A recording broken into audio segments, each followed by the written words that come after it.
مش علشان يعني السمنة غليت مش هنعرف نعمل، والدقيق كمان مش هنعرف نعمل شوية بسكويت لأولادنا في العيد ونفرحهم. لازم نعمل بسكويت، مش علشان هو فرض، لا، بس علشان هما خلاص اتعودوا ان احنا نعمل بسكويت وكحك في العيد، ونفرح البيت كده ونخلي الخبيث في البيت والخير كده في البيت. صدقيني لما تعملي في البيت افضل بكتير طبعا لما تروحي تشتريه كده، مش بتحسي بقيمة الحاجة ولا بطعمها علشان انت ما تعبتيش فيها. فلما تتعبي شوية وتعملي احلى واجمل بسكويت من ايديكي ويطلع معاكي زي الفل كده، هتكوني مبسوطة جدا جدا، وهتكون الحاجة لها طعم تاني مختلف غير اللي انت بتشتريه من بره، بتيجي معبياه كده وتيجي. السلام عليكم ورحمة الله وبركاته. ازيكم حبايبي، عاملين ايه؟ يا رب تكونوا دايما بخير وفي احسن حال. اهلا بيكم في مطبخ شهد. النهاردة هنعمل بسكويت العيد. كل سنة وانتم طيبين وبخير وصحة وسعادة يا رب العالمين، وتنعاد عليكم الايام بالخير والبركة يا رب. طبعا مع كحك وبسكويت العيد معيدين، وان شاء الله يجي عليكم ويمن عليكم بالخير والبركة والسلامة، اللهم امين يا رب العالمين. زي ما انتم شايفين كده اللهم بارك، ده بسكويت المكنة، البسكويت العادي جدا. وزي ما انتم شايفينه ما شاء الله البسكوتة خفيفة جدا ومفرغة من جوه، وتسويتها حلوة جدا جدا، وعاملة كده زي ما تكون انت عاملاها بالدقيق الزيرو. وعلى الرغم ان ده مش دقيق زيرو، ده دقيق من دقيق القمح اللي انا غسلته معاكم قبل كده وعملته وشفتوه في الفيديوهات. وكمان لونه فاتح ما شاء الله، مش محموش كده ومحمر قوي، علشان تاخدي منه تسوية حلوة جدا بالشكل اللي انتوا شايفينه ده.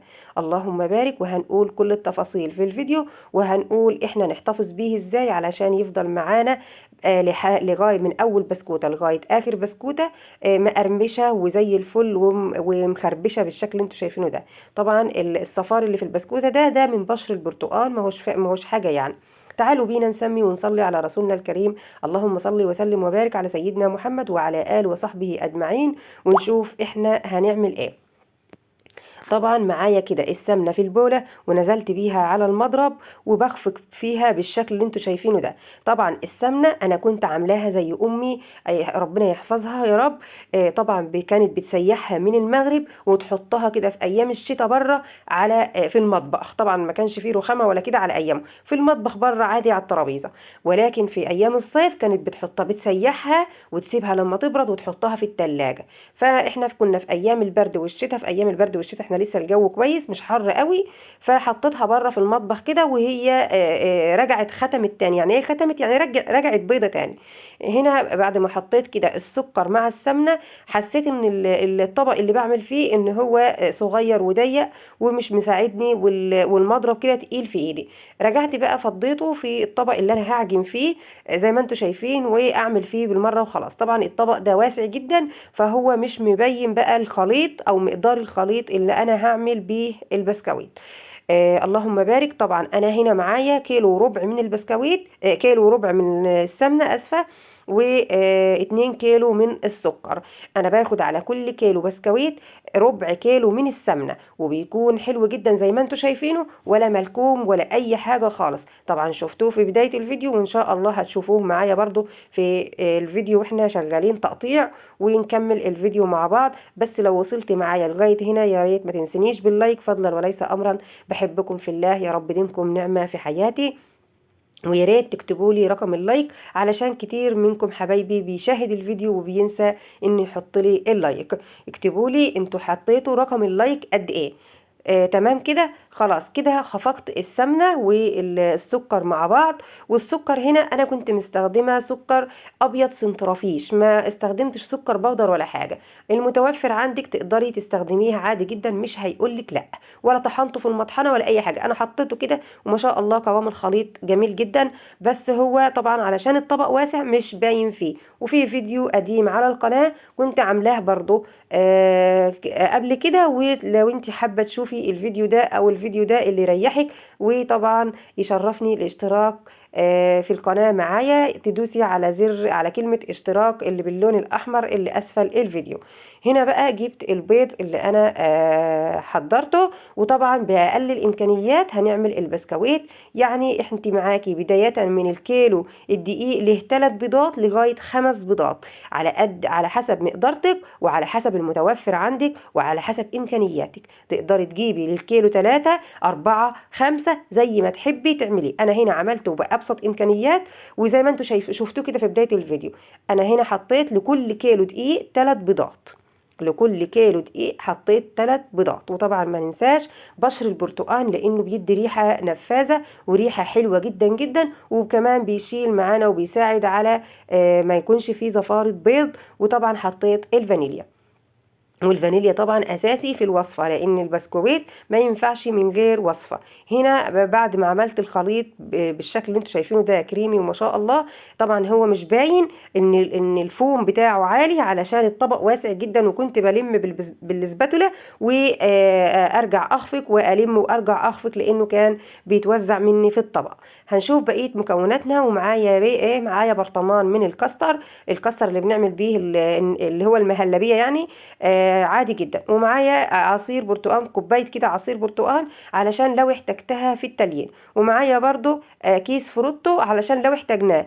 انت بقى اللي حسب متوفر عندك. برضو عايزه تليني بكاكولا ماشي، عايزه تليني ببرتقال فريش زي ما انا عاملاه عصير كده ماشي، عايزه تليني ببرطمان تانك او فروتو ده برضو ماشي، ده شغال معاكي وده شغال معاكي. المهم ان احنا هنطلع العجينه ما شاء الله مظبوطه.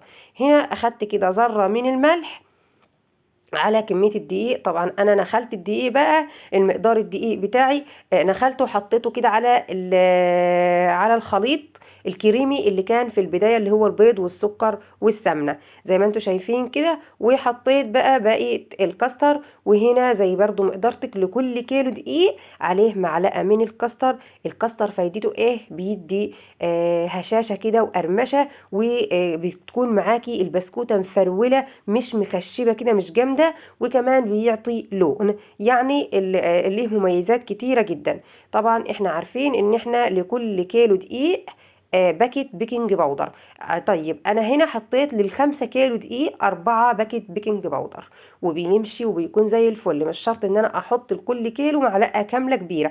هو الباكيت احنا عارفين ان هو بيكون بمعلقه بس، انا ما حطيتش كله بصراحه ربنا. انا حطيت 5 كيلو من الدقيق عليهم 4 بيكنج باودر، وعليهم معلقة كبيرة من الفانيليا، وعليهم لكل كيلو دقيق 3 بيضات، وبشر البرتقال، وذرة الملح، واللهم بارك، وربع كيلو من السمنة. يعني أنا بقول مكوناتي تاني وأنا بعجن كده وبلف العجينة في الخليط. اللهم بارك. شايفين العجينة بدأت إنها تصفر معايا من الكاستر، وقبل ما لسه ألين ولا أعمل حاجة. هنا بقى عجنت العجين وخلصته زي ما انتوا شايفين. البسكويت ما بتعجنش، البسكويت بتروحي وتيجي فيه كده بايديكي لغايه ما تفريه وتلفيه، ولازم تسيبي العجينه مفروله معاكي كده علشان تطلعي البسكويته مخربشه وحلوه. لو لينت العجينه وطلعت معاكي لينه مش بتكون مخربشه ولا حاجه.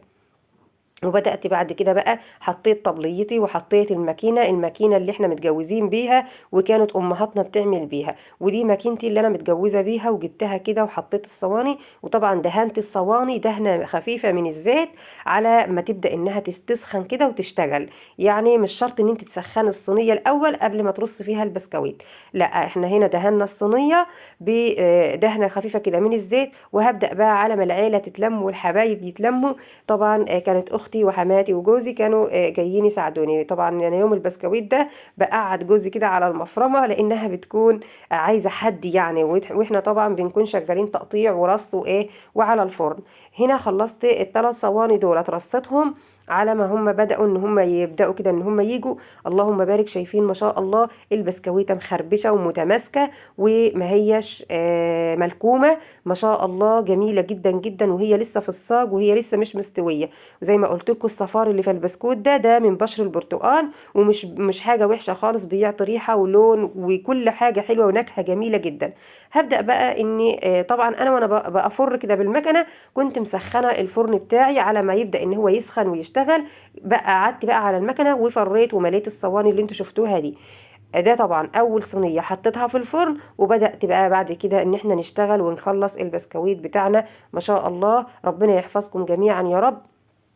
البسكويت بيكون على نار متوسطة، مش على نار عالية قوي ولا نار هادية، علشان تاخدي بسكويتة ناشفة ومستوية من جوه. ما تعليش النار قوي علشان ما تتلهفش منك وتحمر معاكي جامد، لان انا بشوف بسكويت احمر قوي ولونه احمر وغامق كده من فوق، ده بيكون من سرعة الفرن قوي، وبتكون ما هيش ناشفة.